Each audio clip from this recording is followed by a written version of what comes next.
ಗೋಹತ್ಯೆ ನಿಷೇಧ ಕಾನೂನನ್ನ ಸಡಿಲಗೊಳಿಸಿದ ಕಾಂಗ್ರೆಸ್ ಸರ್ಕಾರ.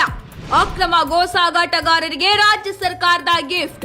ಗೋಕಳ್ಳರಿಗೆ ವಾಹನ ಬಿಡುಗಡೆ ಭಾಗ್ಯ ಕರುಣಿಸಿದ ಕಾಂಗ್ರೆಸ್. ಇನ್ಮುಂದೆ ಅಕ್ರಮ ಗೋ ಸಾಗಣೆ ವಾಹನ ಬಿಡುಗಡೆಗೆ ಖಾತ್ರಿ ಅನಗತ್ಯ. ಸರ್ಕಾರದ ತಿದ್ದುಪಡಿ ಬಿಲ್ಗೆ ಆಕ್ರೋಶ. ರಾಜ್ಯದಲ್ಲಿ ನಡೆದ ಸಚಿವ ಸಂಪುಟ ಸಭೆಯ ಗಂಭೀರ ಚರ್ಚೆಯಲ್ಲಿ ಎರಡು ಪ್ರಮುಖ ವಿಧೇಯಕಗಳು ರಾಜ್ಯ ರಾಜಕೀಯ ಮತ್ತು ಆಡಳಿತ ವಲಯದಲ್ಲಿ ಕುತೂಹಲ ಮೂಡಿಸಿದ್ದು, ಅದರಲ್ಲಿ ಪ್ರಮುಖವಾಗಿ ಗೋಹತ್ಯೆ ನಿಷೇಧ ಕಾಯ್ದೆಗೆ ತಿದ್ದುಪಡಿ ತಂದು ಸಡಿಲಗೊಳಿಸಿದೆ.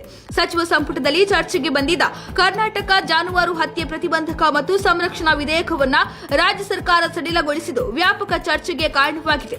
ಅದರ ಅನ್ವಯ ಅನಧಿಕೃತ ಜಾನುವಾರು ಸಾಗಣೆ ಸಮಯದಲ್ಲಿ ವಶಪಡಿಸಿಕೊಂಡ ವಾಹನಗಳನ್ನು ಬ್ಯಾಂಕ್ ಖಾತರಿ ಬದಲು ನಷ್ಟ ಭರ್ತಿ ಮುಚ್ಚಳಿಕೆ ನೀಡಿ ಬಿಡಿಸಿಕೊಳ್ಳಲು ಕರ್ನಾಟಕ ಜಾನುವಾರು ಹತ್ಯೆ ಪ್ರತಿಬಂಧಕ ಮತ್ತು ಸಂರಕ್ಷಣಾ ವಿಧೇಯಕ 2020ಕ್ಕೆ ತಿದ್ದುಪಡಿ ತರಲು ಗುರುವಾರ ನಡೆದ ಸಚಿವ ಸಂಪುಟ ಸಭೆಯಲ್ಲಿ ನಿರ್ಧರಿಸಲಾಗಿದೆ.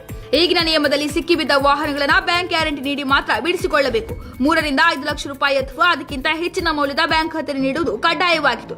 ಇದರಿಂದ ಸಣ್ಣ ವಾಹನದ ಮಾಲೀಕರಿಗೆ ತೊಂದರೆಯಾಗಿತ್ತು. ಈ ಹಿನ್ನೆಲೆ ಸರ್ಕಾರ ವಿಧೇಯಕಕ್ಕೆ ತಿದ್ದುಪಡಿ ತರಲು ಸಂಪುಟದಲ್ಲಿ ತೀರ್ಮಾನಿಸಿದೆ. ಈ ಪ್ರಕಾರ ಕರ್ನಾಟಕ ಜಾನುವಾರು ಹತ್ಯೆ ಪ್ರತಿಬಂಧಕ ಕಾಯ್ದೆ 2020ರಲ್ಲಿ ಬ್ಯಾಂಕ್ ಖಾತರಿ ಎಂಬ ಪದ ಎಲ್ಲೆಲ್ಲಿ ಬರುವುದೋ ಆ ಪದದ ನಂತರ ಅಥವಾ ನಷ್ಟ ಪರಿಹಾರ ಬಾಂಡ್ ಎಂದು ತಿದ್ದುಪಡಿ ತರಲು ಸಚಿವ ಸಂಪುಟ ಒಪ್ಪಿಗೆ ನೀಡಿದೆ. ಈ ಮೂಲಕ ಇನ್ನು ಮುಂದೆ ರಾಜ್ಯದಲ್ಲಿ ಅಕ್ರಮವಾಗಿ ಗೋಗಳನ್ನು ಸಾಗಿಸಿ ಸಿಕ್ಕಿಬಿದ್ದವರ ಶಿಕ್ಷೆಯ ಪ್ರಮಾಣ ಕಡಿಮೆಯಾಗಲಿದೆ.